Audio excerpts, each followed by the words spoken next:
Үзэгчдийн орой амгалан айлтгая. Цаг үеийн асуудлаар ярилцдаг цаг үеийн үзэл бодол нэвтрүүлгийн ээлж дугаар эхэлж байна. Манай өнөөдрийн нэвтрүүлгийн хооморт онцгой байдлын ерөнхий газрын тэргүүн дэд дарга бригадын генерал Г.Ариунбуян ирсэн байна. Танд орой минь хүргэе.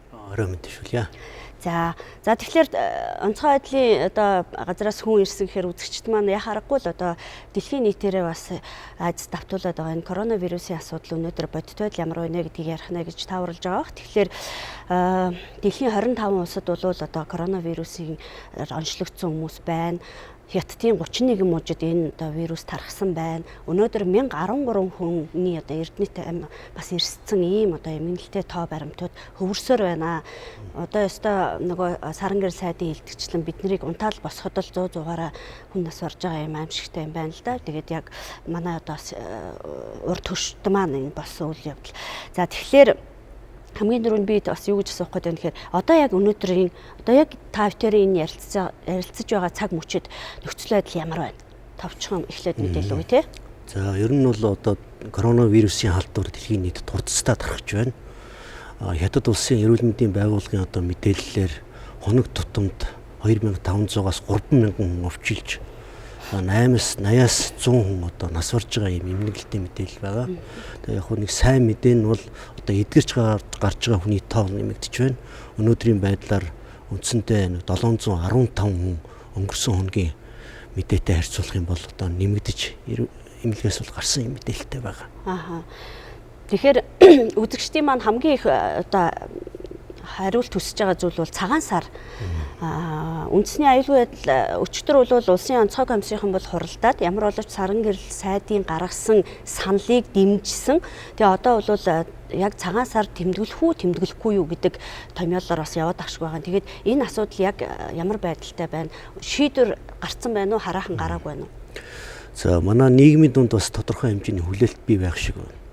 За ер нь коронавирусын халдвартай холбоотой хэд хэдэн судалгаа эрдэм шинжилгээний байгууллагууд эрдэмтэд бол хийсэн байлээ. Хятад улс болон бусад одоо 24 мужид улсуудад бол тархсан байгаа. За энэ нь бол одоо Азийн цагаан сарын үеэр энэ Ухаан хотод зорчиж явсан гадаадын жуулчид мөн одоо нутгийн иргэд энэ цагаан сарын үеэр маш их хүн амын эрс хөдөлгөөнд одоо орсонтой улбаатай энэ одоо вирусын дэгдэлт бол дэлхийн нийтэд тархсан гэж дүгнэж байгаа. Өөрөөр хэлэх юм бол одоо Ухаан хотод амьдарч байсан 5 сая гаруй одоо иргэн хотоосоо гарч бусад мужуудад одоо зорчсон. Дээр нь 5000 гаруй одоо жуулчид гадаад улс оронд одоо зочилсон одоо энэ асуудал бол бас энэ өвчний вирус дэлхийн нийтэд одоо тарах бас нэг үндсэн шалтгаан болсон гэж дүгнэж байгаа.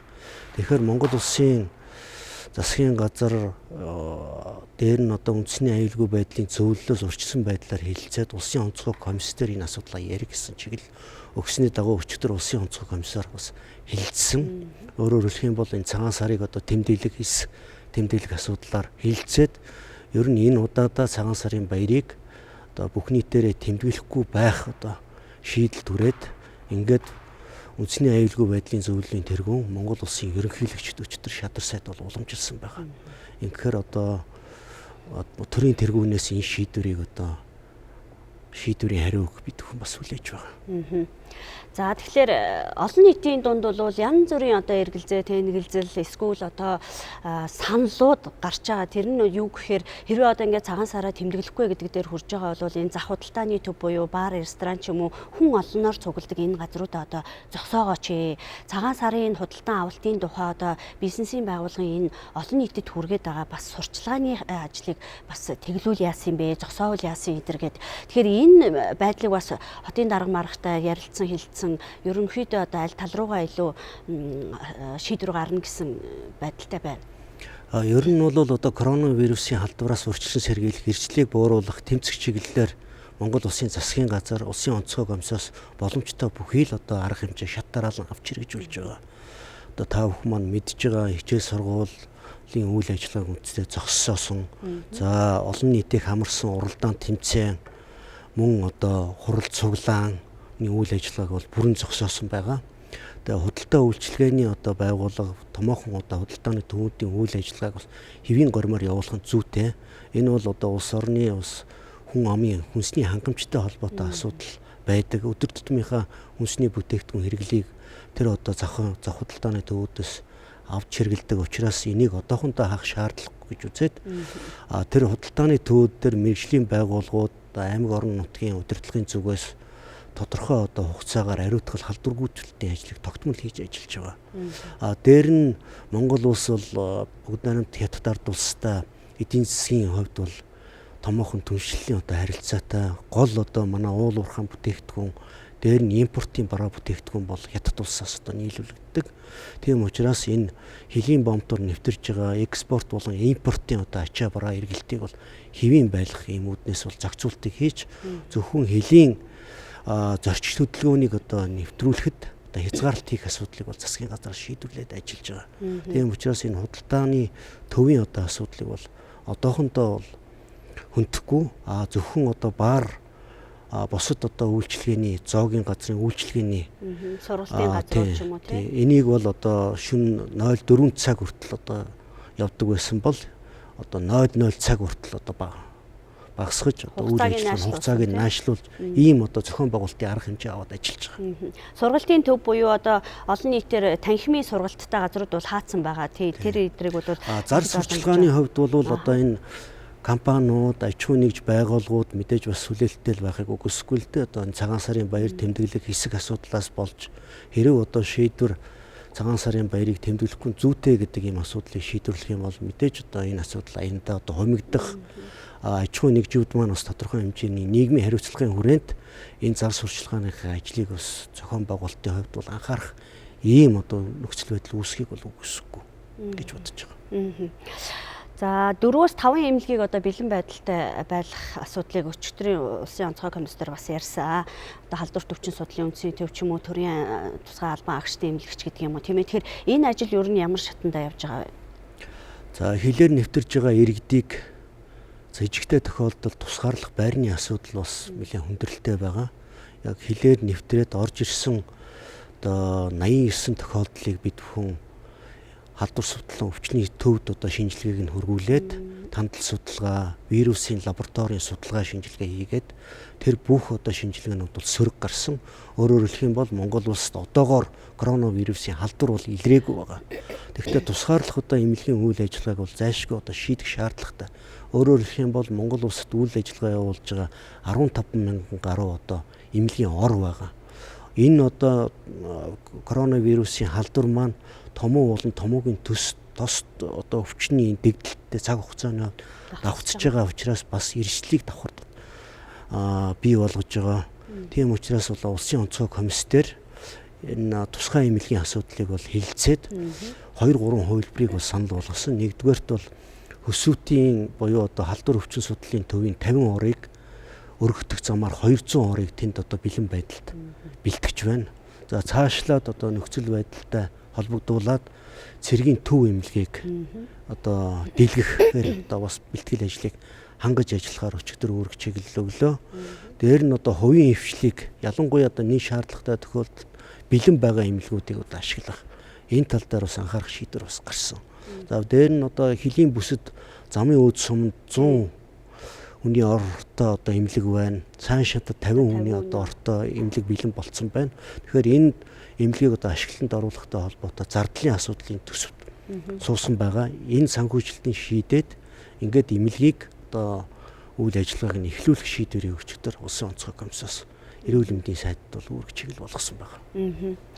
Тий, яг орж ирэнгүүт нь яг хөлийн бомбт дээр нь бас ингээд тусгаарлах ажил бол альгүй чухал байна л да. Тэгэхээр бүгд найрамд хятад улс бол 10 хоногийн дотор л 1000 ортой эмнэлгээ барьчиж байгаа юм чинь манайх бол ингээд ядаж 150 ортой эмнэлэг баригдсан бэлэн улсын комисс нь хүлээж авахд бэлэн байгаа энэ бололцоогоо бол ашиглахад бол арай амар хэлбэр байх гэж бодоод байна л да. Тий.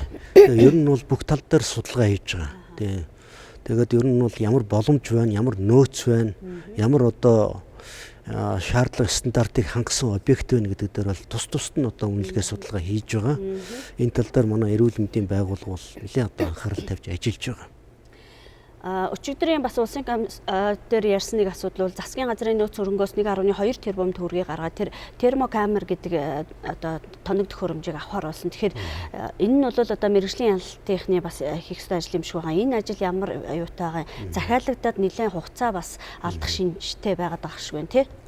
За энэ коронавирусын дэгдэлтээс урьдчилан сэргийлэх зорилгоор засгийн газраас эрүүл мэндийн салбар болон мэргэжлийн хяналтын байгууллагын төсөвт нийт шаардлагатай байгаа тоног төхөөрөмж, эмнэлгийн хэрэгсэл, за хувийн хамгаалах хэрэгсэл, ариутгын бодисын зардал 5.5 тэрбум төгрөгийг баталж өгсөн. Үүний 4.7 тэрбум нь бол эрүүл мэндийн салбарын ажилчдын тусгай хамгаалтын одоо хувьц сэргэлэл, ариутгын бодис, багаж хэрэгслийн зардалд одоо шийдэгдсэн. 1.2 тэрбум бол одоо мэргэжлийн хяналтын байгууллагын шугамар шийдэгдсэн байгаа. Одоо ингээ худалдан авах ажиллагаа явагдаж байна. Төрөвчээсээ одоо энэ шаардлагатай эмнэлгийн байгууллагууд болон хөлийн бомбтуудад энэ багаж тоног төхөөрөмжөд нийлүүлэгдээд одоо хэвийн үйл ажиллагаа явуулж байгаа. Сая одоо улсын онцгой комиссоос томилогчийн ажлын хэсэг бол хөлийн бомбтууд дээр ажилласан. Хөлийн бомбтууд дээрх мэргэжлийн байгууллагын үйл ажиллагаа, уялдаа холбоо, засгийн газрын шийдвэрийн одоо хэрэгжүүлж байгаа нөхцөл байдал ер нь бол одоо хил дээр үүссэн нөхцөл байдалтай бид нар үнэлт өгч асуудлуудыг газар дээр шийдвэрлэж ажилласан. Тэн дээр бол одоо шаардлагатай багаж хэрэгсэлд хүн нэг бүрийн одоо хамгаалах хувьц сэргэлэний одоо нөөцийн асуудлыг бүрдүүлэх асуудал бол тавигдсан. Энэний дагуу бас энэ холбогдох байгууллагууд нь анхаарч явж байгаа. Хөдөө орон нутагт одоо халдваргүйжүүлэлт тэр одоо маскнаас өсвөлээд ингээд дутагдал маш их байгаа шүү дээ. Дотоодын хэд хэдэн цэргийн үйлдвэр ч юм уу одоо цэргийн хувцсны цагдаагийн одоо соёлын үйлдвэр мүлдвэрт энэ маскыг зэрэг үйлдвэрлэхийн арга хэмжээ хэр ахицтай хурдтай явж байгаа юм бол яг зүгээр өчигдөр орой үдээс хойш оройхондоо гарсан шийдвэрлэлтэй. Гэхдээ л одоо бидэнд бол өстой цаг минут бол алчиг үнэтэй байна шүү дээ, тийм ээ. Энэ бол нэг талаасаа бидэнд бас тодорхой хэмжээний сурамж болж байна л да. Одоо яг юм хүний гоц халдварт өвчний дэгдэлтэй үед маскны одоо амны хаалтны хангамж хүрэлцээний асуудал бол бидний одоо бас нэг сул тал юм а гэдгийг харуулж байгаа. Ийм ч одоо өвчний одоо вирус дэгдэнэ гэж бид нар тооцоолсон байгаагүй. Тэгээд тодорхой хэмжээний улсын нөөц, бага хэмжээний нөөц байдаг. За хувийн хвшлийн одоо эмийн сангуудаар дамжуулж манай иргэд маань энэ маскныхаа хэрэглээг бол хангаж байгаа боловч энэ бол одоо яг нийт иргэдийн хүрэлцээнд бол учир дутагдaltaй байгаа. Ер нь бол маск буюу амны хаалт бол Монгол улс төдийгүй энэ коронавирус тархсан бүх одоо улс орнуудын бас нэг одоо асуудал болоод байгаа. Тэгэхээр маскны хангалтч хүрэлцээг сайжруулах чиглэлээр онцгой комиссоос өчигдөр бол дотооддоо байгаа энэ маск одоо үйлдвэрлэл явуулдаг, томоохон үйлдвэрлэлийг түшиглээд энэ үйлдвэрлэлийг одоо эрчимжүүлэе гэдэг юм шийдвэрийг гаргасан. Өөрөөр хэлэх юм бол батлан хамгаалах яамны бүртөө хил хамгаалах байгууллагын одоо оёдлын үйлдвэр, шүүхийн шийдвэр, цагдаагийн байгууллагын оёдлын үйлдвэр бол үйлдвэрлэлээ явуулъя гэж байгаа. Өнөөдөр бол Монгол улсад мөнхийн тунг гэдэг ганцхан одоо үйлдвэрлэл маскны үйлдвэрлэл явуулж байна. Өдөртөө 10-аас 15 мянга үйлдвэрлэж байгаа. Энэ хэрэгцээг бол одоо хангахад бид нар одоо анхаарал бас тавиал ажиллаж байна. Тийм. Тэгэхээр бас мэргэжлийн хяналтынхны өгсөн мэдээлэлээр бол маргааш өглөөнөөс эхлээд одоо хөдөө орон нутагт бол маск буюу бусад одоо ариутгын бодис шаардлагатай одоо материалуудыг бол өглөө одоо хөргүүлнэ гэсэн мэдээлэл өгсөн байгаа. Тэгэхээр яалтчгүй л одоо тэр урд төршийнхэн маань ингээл ариутгалыг хийж байгаа байдлыг харахад бол ерөөсөө бүр ингээл гудамж талбай юу ч үлдээхгүй л цэвэрлж илээ шүү дээ. Тэгэхээр энэ вирус гэдэг юм чи одоо энэ ширээн дээр гэхтэл 5 хоног одоо амьдрах бололцоотой энэ вирус байдаг ч гэдэг юм уу. Бидний сууж байгаа сандал ингээл ерөөсөө арчихгүй цэвэрлэхгүй газар үлдээх ёсгүй юм шиг байгаа. Тэгэхээр энэ ариутгын асуудал бол айл өрхөөсөө эхлээд албан байгууллага бүх нийтээрээ нийгмээрээ тэр чигээрээ л одоо ариун цэвэр сахих нь бол хамгийн одоо чухал хамгаалт болно гэж бас үзэгчтэй энэ ташрамд хэлье. За нэг тоо хэлхийг хүсэж байна. 1 сарын 28-наас 2 сарын 11-ний хооронд бол Монгол улсын хилээр 12152 иргэн ирсний 11354 нь бол Монгол улсын иргэн байсан. Мөн хугацаанд Монголоос Хятад руу 5900 иргэн гарсны 4785 хүн нь Монгол иргэн байсан гэх тий. Монгол хүн байсан гэдэг. Ингээ харахаар бол Монгол улсаас яалчгүй л одоо Хятадаас эх орн руугаа ирэх гэж байгаа хүнээ бол бид нар авч байгаа өдөрт 300-аар айдар ирж байгаа гэсэн тоо байгаа даа. Тэгэхээр одоо энэ бомбтууд агаарын тээвэр буюу төмөр замаар орж ирж байгаа хүмүүсээ хянах, шалгах, одоо нөгөө эрүүл эсхийн одоо үзэх энэ одоо хянал шалгалт яг одоо энэ ажил хэр явагдаж байгаа бол гэд бас нэг талаараа бүр санаа зовноод байгаа байхгүй юу? Хүн хүч нь хурж байгаа юм болов нөгөө техник аппарат нь хурж байгаа юм болов гэдэг ч юм уу тийм ээ. Энэ зохион байгуулалтын ажил ер нь хэр сайн хийгдэж байгаа юм бэ те? Ер нь бол засгийн газрын тогтоолын дагуу 2 сарын 1-ээс 3 сарын 2-ны хооронд бүгд найрамд Хятадд улсын иргэн за одоо 3 дахь жорноор дамжаад Хятадаар дамжиж орж ирж байгаа улс орны иргэдийг бол хүлээж авахыг бол хориглосон. Монгол улсын иргэдийг бол Хятад улс руу юу энэ голомтын бүс нутг руу зорчихыг бас хориглосон байгаа. Энэ шийдвэр одоо хэрэгжээд явж байгаа. Тий. Тэгээ ер нь бол Хятадд одоо 1 сарын дотор амьдраагүй бусад улс орнуудад одоо албан болон бусад ажлын шугамар явж исэн иргэдийг дээр нь бол одоо гадаад улсын иргэдийг бол зохицормын дагуу нэвтрүүлж байгаа. Энэ ажил бол явагдаж байна. Ер нь бол хөлийн бомбтууд бол өнгөрсөн 7 хоног бол нэлээд ачаалттай ажил л да. Яагаад гэвэл одоо хөлийн бомбтууд төр манай иргэдийн бөөгнөр их хэмжээгээр үүссэн. Өөрөөр хэлэх юм бол бидний одоо засгийн газрын тогтоолоор заасан зарим нэг бомбтууд дээр иргэд маань наашаа хил нэвтрэх одоо хүсэл тавьж ирсэн. Өөрөөр хэлэх юм бол Хятад бол энэ вирусын эсрэг маш одоо анхаарал тавьж бүх одоо мужуудтай хөл хоройг бол орой цэрийн дэглэмийг тогтоогоод ажиллаж байна. Муж дунд одоо явж байгаа тээврийн хэрэгслийн хөдөлгөөн, галт тэрэгний хөдөлгөөн бүрэн хязгаарлагдсан. Ийм учраас нэг бомбтоос нөгөө бомб руу манай иргэд маань очих боломжгүй учраас хилээр нэвтрэх хөдөлгөөн бол нэмэгдсэн. Энэ дээр бол тодорхой хугацаанд манай одоо энэ мэргэжлийн байгууллага өндөржүүлсэн бэлэн байдалд ажиллаж байгаа. Одоо ч гэсэн ажиллаж байна. Тийм учраас энэ дээр бол ямар нэгэн хүн хүчний хувьд бол дутагдж байгаа зүйл байхгүй. Зүгээр хувцс хэрэглэл, ариутгалын бодис бусад шаардлагатай тоног төхөөрөмжийн хангамжийг нэмэгдүүлэх асуудал одоо бас зайлшгүй одоо анхаарах ёстой асуудал гэж үзэж байгаа. Тэгэхээр одоо засгийн газрын нөөц хөрөнгөөс гарсан тэр 5.5 тэрбум төгрөгт одоо яг энэ хөлийн бомбт дээр ажиллаж байгаа хүмүүс үгүй ажил маскгүй ороод ирж байгаа ч их хүн байж л байгаа шүү дээ тийм ээ. Тэгэхээр л маскын зүүж өгөөд нөөцөнд нь нэг 10-ыг өгөөд явуулдаг ч юм уу. Иймэрхүү тодорхой арга хэмжээнүүдийг авах тэр санхүүгийн болоод яг гүйцэтгэлийн тийм боломжууд нь ер нь бас дутагдaltaй асуудал юу вэ? Нэг одоо хүчин өсөж байгаа гэх юм уу да. Одоо ямар ч байсан одоо энэ байгууллагууд өөрсдийнхөө чиглэлээр энэ хил дээр үр гүйцэж байгаа албаагчдынхаа ариутгалын бодис хамгаалах хувьц хэрэглийн хангалтыг одоо тасрахгүй хангаад явж байгаа. Сая одоо засгийн газрын нөөц хөрөнгнөөс шийдвэрлэгдсэн асуудлын хүрээнд ч гэсэн төрөвчсөн хангалтууд одоо хийгдээд явж байна. Ирж байгаа иргэдийн урсгалын хувьд бол мэргэжлийн байгууллагууд орж ирэхэд нь тандал судалгаа үзлэг зарим тохиолдолд одоо шин тэмдэг илэрсэн тохиолдол хөсөөдөд одоо илгээх замаар тэр шинжилгээний хариуг тогтоогоод ажиллаж байгаа. Дээр нь тусгаарлах байруудыг бэлдээд шижигтэй одоо тохиолдлуудаар тусгаарлах үйл ажиллагааг бас явуулж байна. Тийм нэвтрүүлэгт орохын өмнөхөн эрүүл мэндийн дэд сайд та яг уцаар яриад манайх одоо ингэ 3,000 онцлоор ирнэ гэл нэг юм хүлээлт үүсээд байгаа. Тэгээ Японоос бол нэг 200 ирээд одоо 100 үлдсэн байгаа шүү дээ. 89 сэжиглэгдсэн болохоор нэг хүнд нэг онцлоор гэхээр бол яг 100 нь бол дууссан ойлгомжтой. Тэгэхээр ер нь энэ онцлоор бас өшөө одоо 3,000 гэдэг нь хангалттай юм уу? Маргааш өглөө 500 буун гэж байгаа юм. Тэгэхээр энэ дээр бас онцгойлж анхаарч байгаа зүйл нь юу вэ? За дэлхийн эрүүл мэндийн байгууллагаас манай улсад 3,000 ширхэг онцлоор өгөхөөр одоо шийдвэрсэн байгаа. Үүний дагуу 200 онцлоорыг бол Японоос бид нарт одоо хандуулсан, эхний удаа авсан. Тэгээ одоогийн байдлаар бол нэг 100 гаруй одоо онцлоорын нөөцтэй байгаа. Өнөөдөр бол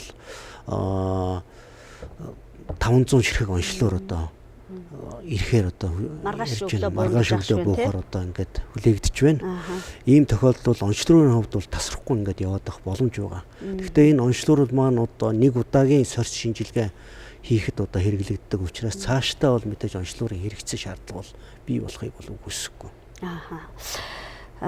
аймаг орон нутагт бол өчигдөр бас улсын онцгой комиссаас бол тэгж ярьсан л да. Нөгөө одоо хоолны хүүхдүүдийн зардал байгаа нэгэн сургууль цэцэрлэг амарсан нөхцөлд бол энэ төсвөө хэмнээд ч юм уу тийм ээ одоо ажиллаж байгаа хүмүүсийн цалин бүнлүү дээр нь ариутгал халдваргүйжүүлэлтийн ажилдаа ингээд зарцуулаад ямар ч гэсэн өөрсдийнхөө төсвөөр ингээд зохицуулт хийгээд ажиллахыг яаж байгаа. Тэгэхээр энэ дээр одоо танай онцгой байдлын ерөнхий газраас яг хяналт тавиад аль аймагт ямар ажлыг хийж гэн эдэр гэсэн мэдээлэл хэр сайн авч чадчихээн. Ер нь бас магадгүй хангалтгүй ажиллаж байгаа аймаг орон нутгууд эдэр байвал эргээд одоо ажлыг төрөвчлүүлэх, яарвчлуулах эдэр арга хэмжээ авч ажиллах хэрэгтэй баг тийм.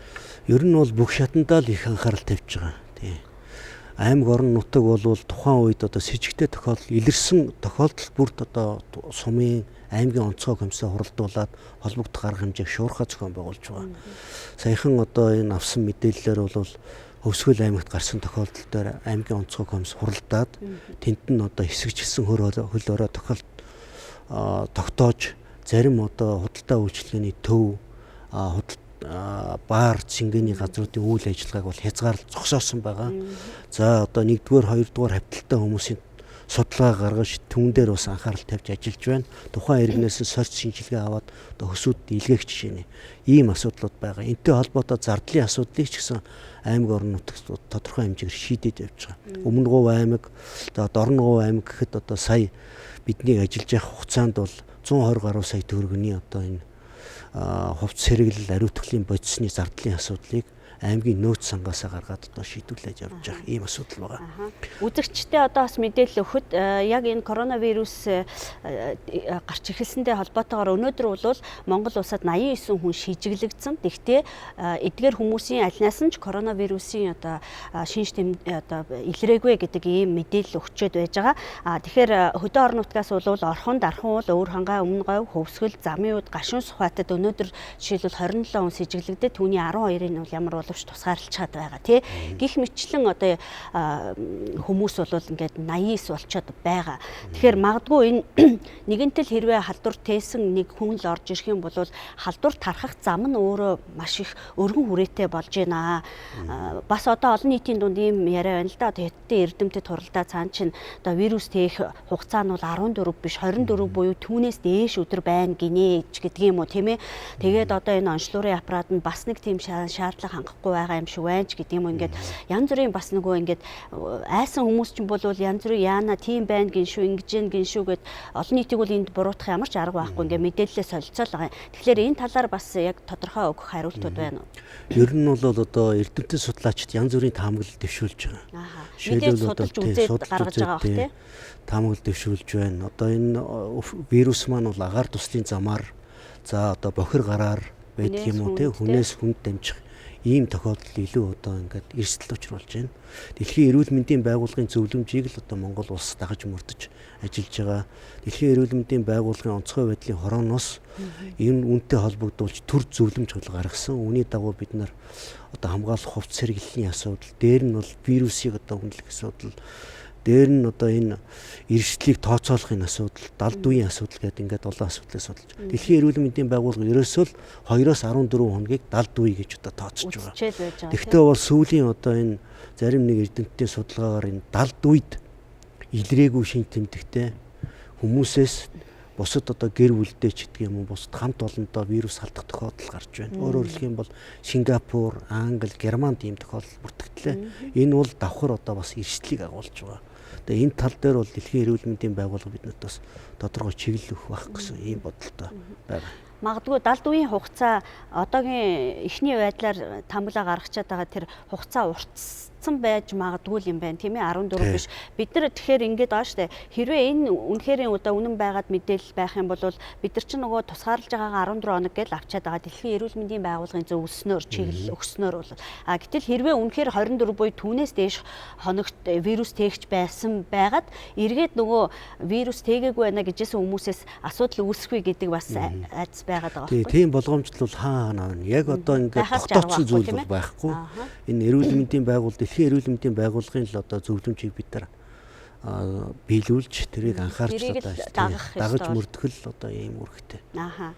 Тэр ч байтугай одоо яг тэгээд одоо энд нь бол манай одоо үнэлгээний багт нь хүртэл Дэлхийн эрүүл мэндийн байгууллагаас одоо холбогдох мэрэгчлэнгүүд оролцож байгаа юм л да. тий онцлог гэснээс одоо түрүү нэг онцлогын тухай ярьжсэн халдварт өвчин судлалын үндсийн төвийн яг дэргэдэх бас лаборатори байна. Манай вирус судлалын лабораторич гэл байна. Үнэхээр одоо яг олон улсын стандарт хангасан ийм сүүлийн үеийн технологи дэвшлийг ашигласан ийм лабораториуд байдгаа гэж одоо Нямдаа сайд хасан ярьжсэн л да манай нэвтрүүлэгт ороод. Тэгэхээр энэ дээр бол одоо ер нь их айгаад ах ч юм уу онцлоор нь буруу зөв байх вэ гэдэг бол айц гайгүй л гэж ойлгохоор тийм ээ. Тий, хятадын эрдэмтэн бол одоо энэ онцлоорыг бол шаардлага хангахгүй байна. Ер нь бол халдвар гүйтлийг одоо илрүүлэхгүй байна гэдэг ч юм уу ийм таамаглал мэдээлэл дэвшүүлж байгаа юм байна. Энэ бол одоо батлагдсан нотлогдсон зүйл байхгүй. Манай одоо энэ халдвар судлал, өвчин судлал үндэсний төвийн лаборатори бол одоо олон улсад хүлээн зөвшөөрөгдсөн. Дээр нь одоо олон улсын сүлжээнд нэгдсэн ийм лаборатори. Өөрөөр хэлэх юм бол тэд онцлогдож байгаа мэдээлэл шууд одоо Япон бусад улс орнуудад давхар хянагдаад явдаг учраас энэ дээр ямар нэгэн бол алдаа магадлал эргэлзээ төрөг байхгүй гэж ойлгож байна. За баярлалаа. Тэгэхээр Монгол улс бол яхаа аргагүй эрсдэл маш өндөртэй улсад орж байгаа. Дэлхийн нийт тэгж харж байгаа, дэлхийн эрүүл мэндийн байгууллага ч өөрөө тэгж харж байгаа. Тэгэхээр энэ мэдээж дүгнэх ажилд бол дэлхийн эрүүл мэндийн байгууллага өөрөө оролцдог учраас би зүгээр энийг юутай холбож ярих гэдэг нь тэгэхээр Турк улс бол өнөөдөр Монгол улс бол өндөр эрсдэлтэй улс ороо учраас Монгол руу хийх аялал юм уу тийм ээ. Одоо Монгол руу хийх хөдөлгөөнөө бас анхааралтай байгаарай гэдэг энэ анхааруулгыг өгчлөө шүү дээ. Тэгэхээр ер нь зүгээр олон улсад бид нар энэ одоо харагдах байдал ч юм уу тийм ээ энэ одоо Монголд яагаад илэрхгүй байна ч гэдэг юм уу илрэх эрсдэл маш өндөрдөө гэдэг энэ нэг бол бас л дэлхийн эрүүл мэндийн байгууллага эцсийн дүгнэлтийг ер нь өгдөг юм шиг байгаа нь. Тэгээ Монгол улс одоо энэ коронавирусын анхны мэдээллийг аваад үүнээс хойш 3 удаа эрсдлийн үнэлгээ хийсэн. За Монгол улсын шадар сайдын 2017 оны 8 дугаар тушаалаар болцсоо байгаа юм шиг нийгмийн эрүүл мэндийн ноцтой байдал одоо үүссэн тохиолдолд салбар дундын харилцан ажиллагааг зохицуулах ийм журам гэж батлагдсан байдаг. Энэ журмыг одоо дэлхийн эрүүл мэндийн байгууллага мөн тэр дундаа одоо олон улсын эрүүл мэндийн дүрмийн дагуу зөвлөмжийг үндэслэж одоо боловсруулсан. Энэ журмын дагуу эрсдлийн эхний 2 шатны үнэлгээ хийхэд эхний 2-т бол одоо дунд эрсдэлтэй гэж үнэлэгдэж байсан. Хамгийн сүүлд одоо 3 дахь үнэлгээгээр бол манай Монгол улс өндөр эрсдэлтэй гэдэг ийм тодорхойлолтод нь хүрсэн. Тийм учраас энэ чиглэлээр бол хариу арга хэмжээг зохион байгуулах, бэлтгэл бэлэн байдлаа одоо дээшлүүлэх чиглэлээр анхаарч ажиллаж байгаагийн энэ зүйл байгаа. За ер нь бол Монгол улсыг одоо яаж харж байна гэхээр бас өндөр эрсдэлтэй гэдэг талаас л харж байгаа энэ дээр. Тэгээд дээр нь бол одоо хятад улстай хил залгаа байдаг. Ийм учраас вирусын дээр орж ирэх магадлал өндөр гэдэг ийм болгоомжтой бол дэлхийн улс орнууд байхыг үгүйсэхгүй. Гэхдээ өнөөдөр бол ер нь бол дэлхийн одоо хятад улсаас зарим талаас одоо аялал жуулчлалын салбарт гэх юм бол бас болгоомжтой одоо төрүүлж ирлээ л дээ. Өөрөөр хэлэх юм бол хятад аялал жуулчлалын одоо үйлчилгээ хятадаас одоо жуулчин авах бусад улс орнуудын жуулчны салбар тодорхой хэмжээний одоо юу бий болно. Одоо багслах. Өөрөөр хэлэх юм бол одоо юу гэдгийг Таиланд руу жуулчин гэхэд 9.7 тэрбум долларын одоо алдагдал хүлээнэ гэж байна. За Итали гэхэд одоо аялал жуулчлалын салбартаа 5 тэрбум орчим долларын алдагдал хүлээнэ гэдэг. Өнөөдөр одоо энэ 2 сар гараад 7 хоногийн хугацаанд нийтдээ 35 мянга гаруй одоо нислэг хятад руу нислэг цуцлагдсан байх жишээ. Тэгээ одоо нэгдүгээр улирлын байдлаар хятадын эдийн засгийн хувьд бол 60 тэрбум долларын одоо алдагдал хүрнэ гэсэн ийм тооцооллыг дэлхийн нийтийн хэвлэл мэдээллийн хэрэгслэр тавьж байна л да. Тэгэхээр бол энэ бол давхар одоо бас вирусын халдвар одоо орж ирсэн тохиолдолд бас Монгол улсын нийгэм эдийн засагт тодорхой хэмжээний бас нөлөө үзүүлэх тийм эрсдэл байгаа гэдгийг одоо үгүйсэх арга байхгүй тийм ээ. Яг харахгүй л одоо бидний хөрш орон тийм ээ. Тэгэхээр мэдээж Монгол улс бол бас энэ хөрш оронд гарсан энэ коронавирусыг өөрсдийн улс орн руугаа нэвтрүүлэхгүй гэдэг энэ бүх одоо урьдчилан сэргийлэх арга хэмжээ авах хэдий ч нэгэнт одоо гамшиг бий болчоод бас хүндрэлтэй байгаа одоо 1013 хүний бас амь аваа явчаад байгаа. Өчнөө хүн одоо вирусаар халдварлаад маш хүнд байгаа энэ нөхцөлд бол бас одоо тусламжийн гараа сунгах энэ бодлого бол давхар явж байгаа байх гэж бодох юм. Тийм. Коронавирусын дэгдэлтэй холбоотой Монгол Улсын засгийн газраас 200 мянган Америк долларын буцалтгүй тусламж, хүмүүлгийн тусламжийг хятад улсад одоо олгохоор шийдвэрлсэн. Энэ шийдвэрийг албан ёсоор одоо хятад улсын талд одоо хүлээлгэж өгсөн байгаа. Мөн одоо сэтгэл санааны болон бусад одоо дэмжлэгийг үзүүлж байгаа Монгол улсын төр засаг ард иргэдэд төлөөлөөд хятадын одоо засгийн газар холбогдох байгууллагуудад одоо энэ асуудлаа бол хэлсэн байгаа тийм. Дээр нь одоо Монгол улсад бас үйл ажиллагаа явуулж байгаа зарим нэг одоо байгууллагууд сайн дурын үндсэн дээрээс хятадд одоо туслах ийм үйлсэд гар санаа нийлж одоо ажиллаж байгаа ийм тохиолдлууд бий. За тэгэхээр одоо хилээ хаагаач л гээл ард түмэн бол хөрхий тэгэл байгаа хилээ хаачаач наад чи одоо болохоо байлаа л гэдэг. Яхаарахгүй л одоо Монгол улстай хилдэг болон хилэлдэггүй хятадын 31 мужид энэ коронавирус илэрчээд байгаа гэхээр ард түмэн бол бас одоо айхаас өөр аргагүй юм л байдалтай байгаа л да. Тэгэхээр энтэй холбогдуулаад яг тэр нөгөө одоо хил залгаа одоо нөгөө хилийн бомбтуудтай газар дээр бүр тусгайлан одоо хүч нэмэгдүүлж ажиллаж байгаа. Танаа одоо онцгой байдлыг бусад мэргэжлийн хяналт нөгөө холбогдох бүх улсын онцгой комиссд ордог мэргэжлийн байгууллагуудын хүн хүчний асуудал ер нь ямар байгаа юм? Монгол улсаас магадгүй одоо цэрэг харимд алба хааж байгаа ч юм уу бусад одоо чиглэлээр мэргэжсэн чиглэлээр суралцж байгаа оюутан залуусыг одоо энэ үйл ажиллагаанд бас дайчлах ч юм уу тийм одоо боломжууд эсвэл тийм гарцуудыг тэр авч хэрэгжүүлж байгаа юу? Тэгээ ер нь бол хилийн 5 автозамын бомбтыг бол түр хугацаагаар хаасан засгийн газрын тогтоолоод байгаа. Бусад бомбтууд дээр бол хил хаасан асуудал байхгүй. Хилээр нэвтрэх зорчих хөдөлгөөнийг бол хязгаарласан байгаа. Хилийн бомбт гэдэг бол зөвхөн одоо Монгол улсын хилийн асуудал яригддаг, хоёр улсын одоо хил яригддаг. Өөрөөр хэлэх юм бол олон улсын гэрээ эргэцүүн конвенцийн дагуу одоо хүлээг шийдвэрлэгддэг ийм асуудал. Хил хаах асуудлыг бид тавихын өмнө бол тухайн улсын одоо засгийн газар холбогдох газруудад 5 хоногийн өмнө дипломат шугамаар одоо асуудлаа тавьж нөгөө талын байр суурийг сонсож байр суурь бол нэгтгэх ёстой. Тэгээд нөгөө талаасаа бол зорчих хөдөлгөөнийг одоо хязгаарласнаар үндсэндээ одоо Монгол улс руу гадаад улс орноо нэвтрэх одоо хүмүүсийн тоо харьцангуй одоо их багассан байгаа. Ачаа тээврийг хийж тооцох юм бол за хил дээр үр гүйцэж байгаа хилийн мэргэжлийн хяналт, за гайл, хил хамгаалах байгууллага, за бусад одоо мэргэжлийн байгууллагуудын хувьд бол хүн хүчний хувьд бололцоотой. Одоо энэ дүү бүрэлдэхүүнээр ажиллахад бол шаардлагатай байна. Мэдээж одоо нөхцөл байдал хүндэрсэн үед шаардлагатай хүн хийж нөөцийг бол дайчилж ажиллуулахаас өөр аргагүй. Энэ тал дээр ч гэсэн бэлтгэлээ бол хангаж байна. Судалгаа тооцоогоо гаргаж байгаа. Эрүүл мэндийн яамны шугамар бол одоо энэ тэтгэвртэй гарчихсан сайн дурынхан дээр нь одоо эмчилгээний ажилтнууд, оюутнуудыг дайчлаад тусгай сургалт зохион байгуулад одоо нэг 1200 гаруй хүнийг одоо бэлтгэсэн байгаа юм. Тийм би яагаад энийг асууж байна гэхээр манай бас нэг нийгмийн идэвхтэй зарим ч хүмүүс тэрч байтугай эмчнэр маань бас энэ яг ухаан мужид очиж туслая эдэргээд ингээд тусламжийн гараа сунгах гэсэн юм одоо санаачлаг гаргаж ирсэн л да. Тэгэхээр нэгэнт одоо бас тийшээ явах боломжгүй юм нөхцөл байдалтай дотооддоо бас энэ өөрсдөө сайн дураараас бие сэтгэлээрээ тий эсвэл одоо мэрэгжлийнхаа одоо ур чадварыг ашиглаад ч юм уу одоо хэрвээ туслах шаардлага гарвал бас туслахад бэлэн байгаа иргэд олон байгаа ах гэж бодож байна л да. Тэгэхээр та түрүүн бас ачаа тээврийн асуудал цусгаан дурдаад өнгөрлөө. Яг одоо ачаа тээвэр буюу одоо уул уурхай бүтээгдэхүүний одоо тээвэрлэлтийн асуудал одоо хит хитэн газрыг зогсоодсон зарим нь одоо яг ямар байдалтай өнөөдрийн байдлаар шийдвэрлэлт ямар байна? Тэгээ улсын онцгой комиссар өчигдөр энэ нүүрс тээвэрлэлтийн асуудлыг хэлэлцсэн байгаа. Ер нь бол одоо хилийн бомбтуудаар зөвшөөрөгдсөн бомбтуудаар бол эрдэс баялаг тээвэрлэлтийн үйл ажиллагаа бол хэвийн явж байна. Дээр нь импортын ачаа бараа, хүнсний бараа, бусад одоо бараа бүтээгдэхүүнүүд л хэвийн одоо тээвэрлэгдэж явж байгаа. Хилийн бомбтууд дээр ямар нөхцөл байдал үүссэн гэхээр тэр ялангуяа нүүрс тээвэрлэлтийн хувьд бол үндсэндээ бол 10 дахин бол буурсан.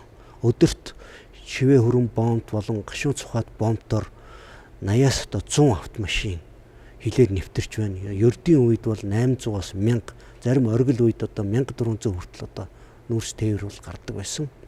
Тэгээд одоо гашуун сухад бомбын цаатлын ганц мод бомбт Баяннуур аймагт бол коронавирусын 4 тохиолдол бүртгэгдсэн. Уржигдорхон 1 тохиолдол одоо батлагдлаа. Тэр бол хилээс 125 км-ийн зайтай халиут гэдэг одоо тийм ойрхон газар одоо гарлаа. Энэ бол тээврийн хэрэгслийн жолооч тухайн одоо бүс нутаг зорчход тэндээс халдвар байх магадлал бас өндөр байгаа. Хөвсгөлд илэрчээд байгаа сэжиглэгдэж байгаа хүн чинь бол бас тээврийн мөн одоо тэр гашуун сугуудаар дамжиж ирсэн тийм жолооч одоо бол тусгай хяналтанд байж байна. Тэгээд тэр жолоочдын эрх ашигыг хамгаалах нийгэмлэг нутгийн ард иргэд сумын болон аймгийн онцгой комиссоос энэ одоо тээвэрлэлтийн үйл ажиллагаа 3 сарын 2-ын хүртэл төр зогсооч өгөөч гэдэг хүсэл тавьсны дагуу өчтөр хилцээд хөлийн авто замын бомбтуудаар одоо нүүрс тээвэрлэлтийн үйл ажиллагааг төр зогсоосон байна. За тэгэхээр онцгой байдлын ерөнхий газраас ингээд тэргүүн дэд дарга нь ирж байгаа гэх би бас юуг асуух гээд байна гэхээр мэдээж одоо бол ингээд яг хавар уран цаг ирж байгаа хэдий ч одоо эх 7 хоног одоо энэ 7 хоногийн бараг 4-5 дахаас эрс үүтрэн цасан шуурна гэл ингэж байгаа тийм ээ. Тэгэхээр мал аж ахуйн орон гэгддэг газар тариалангаа бас одоо яг ингээд уран шумурш хийх цаг төгсөж байгаа энэ үед ер нь одоо энэ цаг агаарын нөхцөл байдалтай холбогдуулаад ард иргэдийн анхаарах ёстой. Тэр одоо малаа бас одоо энэ цасцууданд одоо яаж авч гарах уу, бэлтгэл ажил ямар байна, онцгой байдлын ерөнхий газруудаар дамжаад нөгөө салбарууд дээр ер нь бэлтгэл ажил хэр хангагдсан байна. За мал аж ахуйн үйлчлэлтийн бэлтгэлийн холбоотой асуудал дээр бол засгийн газраас шийдвэр гарсан байдаг. Тухайн одоо аймаг орон нутаг дотроо өвс тэжээлийн аюулгүй нөөц бүрдүүлэх, за малчин айл өрх хувийнхаа бэлтгэлийг хангах гэдэг энэ асуудлуудаа бол шийдээд явж байгаа. Мэдээ цаг агуурын аюулт үзэгдэлтэй холбоотой цаг агуурын байгууллагаас ирсэн мэдээллийн дагуу манай онцгой байдлын байгууллагаас ард иргэдэд сэрэмжлүүлэг одоо мэдээлэл хүргэдэг. Маргаашнаас баруун болон одоо Төвийн аймаг, цаашлаад одоо зүүн бүсийн аймагуудаар цасан болон цасан шорон шуурах. Тэгээ зарим үзэгдэх орчин одоо хязгаарлах, зам даваа хаагдах ийм нөхцөл байдал үүсэхээр одоо мэдээлж байна. Тийм учраас нийт ард иргэдтэй, малчтаа энэ цаг уурын байгууллага, мэрэгжлийн байгууллагаас өгж байгаа зөвлөмжийг дагах, аль болохоор холын замд одоо явахгүй байх, явсан үедээ хувийнхаа бэлтгэлийг хангах, малаа ойрын бэлчээрт одоо гаргах, хүүхэд бага насны хүүхдийг одоо малд одоо малын бэлчээрт гаргахгүй байх гэх мэт одоо хувийн бэлтгэлээ хангах ажил бол чухал байна. Тэгээ маргаашнаас нөгөөдрөөс шадар сайд хойд бүсийн болон баруун бүсийн зарим аймагуудад бас энэ өвлжлийн бэлтгэл ажиллаар танилцахаар одоо ажиллана. Тэгээ энэ хүрээнд бас зарим асуудлуудыг газар дээр шийдвэрлэхээр бас төлөвлөж байгаа. Нилээн хүндэрч болцсохгүй гэдэг юм уу, урьдчилсан мэдээлэл прогноз тийм ээ одоо өвс юмны тэжээлийн одоо дутагдaltaй байгаа ч юм уу тийм ээ нэг тиймэрхүү одоо эрсдэлтэй аймагууд дээр ер нь хэр байна. Аймгийн засаг дарга нар маань бас үүргээ хэр сайн биелүүлж байгаа юм бол доо. Тийм одоо ингээд цаг уурын байгууллагаас гарсан зудын өрсөлдөлийн үнэлгээр 8 аймгийн 19 сум одоо цагаан зудын байдалтай гэсэн ийм мэдээлэлтэй байгаа. Гэхдээ энэ судалгаа бол дахиад одоо шинжлэхдийн 2 сарын ихээр бол дахиад өөрчлөгдсөн байгаа. Тэгээ үүнтэй холбогдуулаад мэдээж улсын онцгой комисс засгийн газраас бол тодорхой шийдвэрүүд гарсан. Өөрөөр хэлэх юм бол өвлжил хүндрэлтэй одоо завхан, увс, хөвсгөл, за хинти, дорнгов гэдэг аймагуудад тодорхой хэмжээний өвс тэжээлийн дэмжлэг үзүүлэхээр одоо бэлдэж байна. Төрөвчөөсөө одоо Монгол улсын ерөнхий сайд ч гэсэн Хинтийн аймагт, Говьсүнбүр аймагт ажиллах үеэрээ бас өвлжилтийн нөхцөл байдалтай холбогдуулж газар дээр зарим асуудлыг шийдвэрсэн зүйлүүд байгаа. Энэ тал дээр бол засгийн газрын зүгээс их анхаарал тавьж байгаа. Ер нь бол одоо улсын төсвөөс гарах ёстой хөрөнгө мөнгө гэдэг юм уу тийм ээ нөгөө онцгой байдлын олон нөөцүүдийг бас бэлдсэн байх ёстой байдаг шүү дээ тийм ээ. Тэр юмнууд нь бол хангалттай хийгдсэн үү? Ажлын үзүүлэлтүүд нь ямар байна? Энэ жилийн хувьд одоо улсын төсвийн болон борлуулалтын орлогоор бүрдүүлэх ёстой өвс тэжээлийн нөөцийг бол 100% бүрдүүлсэн. Тэгээ энэ бол одоо мэдээж тодорхой хэмжээний улсын нөөцтэй холбоотой учраас одоо олон нийт мэдээлэх боломжгүй тийм ээ. Тэгээ ер нь бол одоо зохих хэмжээнд бол бүрдүүлсэн гэж одоо ойлгож байна. За баярлалаа. Ингээд манай цаг үеийн бодол нэвтрүүлгээр онцгой байдлын ерөнхий газрын тэргүүн дэд дарга бригадын генерал Г.Ариунбуян оролцлоо. Танд бас амжилт хүсье. Яхаарахгүй бид бол одоо коронавирус ингээд дэгдчихэд байгаа энэ цаг үед бол хүн болгоо нэвтрүүлгийн бид бас ихэнд хэлсэн тийм ээ. Ариун цэвэр халдваргүйжүүлэлтийн ажлыг бол дор бүрнээ хийх ёстой гэдгийг бол одоо санах ёстой. Энэ бол бид ямар ч цаг үед мартах ёсгүй ийм асуудал. Ер нь бол олон нийтийн дунд яригдж байгаа гадуур ерөөсөө ингээ маска зөөхгүй байна, ариун цэвэр сахихгүй байна. Албан байгууллагууд ч юм уу хувь хүмүүс бас одоо энэ анхаарлаа бол бас жоохон сулруулад байна уу гэсэн ийм байдал байгаа. Тэгэхээр энэ бол харин ч одоо сулруулах биш, улам одоо анхаарлаа чангаруулах, анхаарлаа илүү их тавих ийм цаг үе бас ирж байгаа шүү гэдгийг хэлхийг хүсэж байна. Тэгээд таны ажилд бас амжилт хүсье. Манай өнөөдрийн цаг үйл нэвтрүүлгийн ээлж дугаар өндөрлж байна. Дараагийн дугаараар уулзъя. Баяртай үзэгчтэй.